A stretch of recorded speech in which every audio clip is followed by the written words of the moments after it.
Qu'est-ce que tu dis, enfoiré?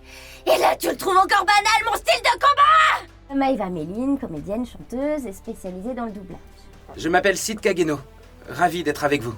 Alan Aubert-Kerlin, comédien, directeur artistique et metteur en scène au théâtre. Et je pratique également le doublage, mais je ne me suis pas spécialisé. J'étais chanteuse à la base. Je voulais chanter dans les génériques de dessins animés. Puis un jour, la directrice artistique me rappelle et elle me dit « Écoute, est-ce que tu aimerais bien passer un essai? C'est pour le nouveau Disney. » J'ai fait réponse et après je suis repartie tout petit à faire des tout petits rôles, des ambiances. Ce que j'essaie de dire, c'est que ça ne me dérangerait pas de poursuivre cette relation un petit peu. Qu'est-ce que t'en dis? Comme Maëva, ça a été des jolies rencontres. J'ai commencé en assistant, vraiment le BABA, je regardais les gens travailler. Et après, j'ai fait des ambiances, des petits rôles. On a commencé à me filer des petits récurrents, etc., qui prennent les plus gros rôles.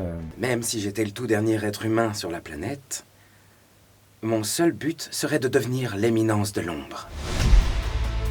Déjà chez Disney, il faut quand même coller le plus possible, c'est les instructions de Disney. Mais voilà, on connaît l'anglais, nous, dans nos voix, c'est facile, on entend toujours. Donc c'est très facile de retranscrire une émotion américaine au français. C'est plus difficile de détecter certains sentiments ou certaines intentions. Après, à force d'en faire, l'oreille se familiarise. construit, voilà. Ouais. Mais c'est comme quand on double un film allemand, c'est plus difficile. Pour nous, on n'a pas les mêmes repères. Voilà. C'est souvent très outrancier ce qu'ils font, et c'est leur culture et ça marche. Et c'est pour ça que les gens adorent aussi la VO, c'est que ça fonctionne. Mais nous, si on le fait, ça devient caricatural, ça devient grotesque. Parce qu'on ne peut pas être sincère en étant ultra outrancier. Bien vu, c'est tout à fait exact. Notre outil de travail premier, c'est l'image. Eux, je crois que c'est assez différent. Ils sont à la feuille, ils jouent tous ensemble, et puis ils enregistrent un épisode sur je sais pas combien de temps, mais nous, ça y va, ça quoi. va plus vite, hein. On enregistre, je sais pas, 4-6 épisodes dans la journée. En termes d'énergie, même les hurlements, les machins.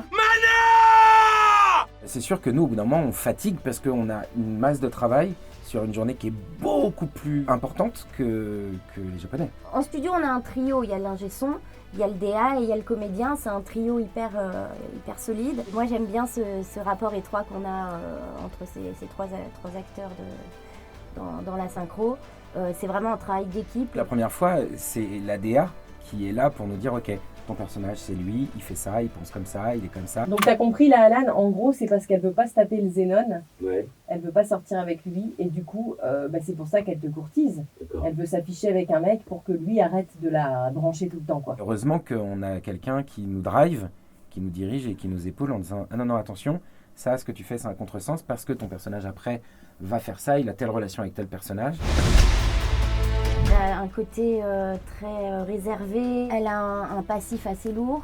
Elle retient plein de choses. On sent qu'il y a un peu plus de profondeur. C'est pas linéaire, donc c'est très très chouette à jouer. C'est un des rares animés où le personnage ne braille pas tout le temps. On le travaille vraiment de manière le plus sincère possible, le plus naturel possible. Donc moi, ça me plaît énormément.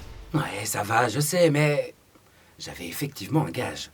Je devais déclarer ma flamme à la star de l'école et me faire méchamment rejeter. On part pas dans du cartoon. Il prétend être quelqu'un, il joue quelqu'un un peu loser, un peu machin. Et tout le temps, en contrepartie, dans sa tête, il exprime qui il est vraiment.